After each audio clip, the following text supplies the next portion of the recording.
लहान मुलं खोटी का बोलतात? कुठे शिकत असतील लहान मुलं खोटं बोलायला? मित्रांसोबत, शाळांमध्ये की मोबाईलवरनं? काल माझ्याकडे एक 6 वर्षाचा मुलगा आला आणि त्याची आई हसत म्हणाली की डॉक्टर हा खोटा जास्त बोलतो किंवा इतक्यात खूप खोटा बोलायला लागला आहे. मानसशास्त्र काय सांगतं? मुलं जन्मतः खोटारडी नसतात, परंतु आपल्या दैनंदिन वागण्यातनं, आपल्या बोलण्यातनं, आपल्या चालण्यातनं ते शिकत असतात. फोन आला, बाबा घरी नाही म्हणून सांग, ही गोष्ट आजीला सांगायची नाही, आणि अशा गोष्टी आपण मुलांकडनं लपवतो किंवा त्यांना त्या लपवायला सांगतो आणि त्यातनं ही मुलं खोटं बोलायला शिकतात.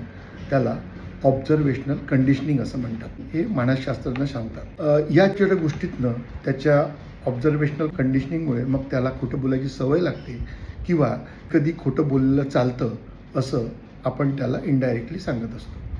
मग करायचं काय? प्रामाणिकपणा हा समजावून सांगता येणार नाही किंवा खोटं बोलू नको हे मुलाला आपल्याला सांगून जमणार नाही. ते आपल्याला आपल्या कृतीतनं दाखवावं लागेल, कारण मुलं ही तुम्हाला ऑब्झर्व करत असतात आणि त्याप्रमाणे ते वागत असतात. खोटं बोलायला नुसतं हेच एक कारण नाही. कधी आई बाबा रागवतील, नाराज होतील, चिडतील म्हणून सुद्धा मुलं खोटं बोलू शकतात.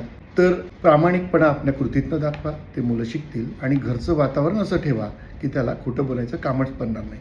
मग करायचं काय? छोट्या मोठ्या चुका झाला तर मुलांना समजून घ्या, त्यांना व्यवस्थित समजून सांगा, म्हणजे घरचं वातावरण असं होईल की ज्या ठिकाणी मुलांना खोटं बोलावं लागणार नाही. प्रामाणिकपणा हा आपल्या जगण्यातनं किंवा आपण आपल्या वागण्यातनं मुलांमध्ये रुजवावा लागेल, तेव्हाच मुलं आपले प्रामाणिक होतील आणि खोटं बोलणार नाही, आणि हेच त्यांच्या आयुष्याचं एक सोनं करून जाईल. हा व्हिडिओ इतरांपर्यंत पोचवा आणि हेच व्हिडिओ पाहण्यासाठी आमच्या पेजला फॉलो करा. धन्यवाद. जय हिंद.